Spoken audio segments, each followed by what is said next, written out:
తమిళ దర్శకుడు అనగానే ఒకప్పుడు స్టార్ డైరెక్టర్ అంటారు, కానీ కోలీవుడ్ మాత్రం మంచి యాక్టర్ అంటోంది. అదేంటి? శంకర్ అంటే ఒకే ఒక్కడు భారతీయుడు లాంటి చిత్రాలు తీసిన మెగా మేకర్ కదా. అతను ఎప్పుడు నటించాడు, ఎప్పుడు మంచి నటుడు అనిపించుకుంటున్నాడు అంటారా? అయితే ఈ స్టోరీ చూడండి. ముందు భారతీయుడు 2, తర్వాత గేమ్ చేంజర్ 2 కూడా డిజాస్టర్స్ గా నిలవటంతో ఒక్కసారిగా డౌన్ అయ్యాడు శంకర్. ప్రస్తుతం వేల్పరి అనే భారీ చిత్రాన్ని తెరకెక్కించేందుకు సిద్ధమవుతున్నాడు. ఇందుకోసం తమిళ హీరో ధనుష్ డేట్స్ అడుగుతున్నట్లుగా ప్రచారం సాగుతోంది. ఈ సంగతి పక్కన పెడితే శంకర్ లో అందరూ డైరెక్టర్ ని చూస్తే తమిళ దర్శకుడు శిబి చక్రవర్తి మాత్రం శంకర్ లో గొప్ప నటుడిని చూశాడట.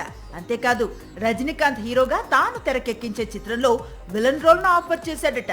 శివాజీ మూవీలో శంకర్ విలన్ రోల్ ఇప్పుడు కాలీవుడ్ లో హాట్ టాపిక్ గా మారింది. మరో విశేషం ఏంటంటే ఇదే చిత్రాన్ని కమల్ హాసన్ నిర్మిస్తున్నాడు. అందుకే శంకర్ సైతం విలన్ రోల్ కు నో చెప్పలేకపోయాడట. కెరీర్ బిగినింగ్ లో తాను అసిస్టెంట్ డైరెక్టర్ గా వ్యవహరించే రోజుల్లో శంకర్ ముఖానికి మేకప్ వేసుకుని 4 సీన్స్ లో కనిపించేవాడు. కానీ పూర్తి స్థాయి నటనపై శంకర్ కు ఎప్పుడూ ఇంట్రెస్ట్ లేదు. ఇప్పుడు మాత్రం సడన్ గా యాక్టర్ గా మారాలి అనుకోవటం, పైగా రజనీకాంత్ కు విలన్ గా కనిపించాలనుకోవటం మాత్రం అందరినీ ఆశ్చర్యపరుస్తోంది.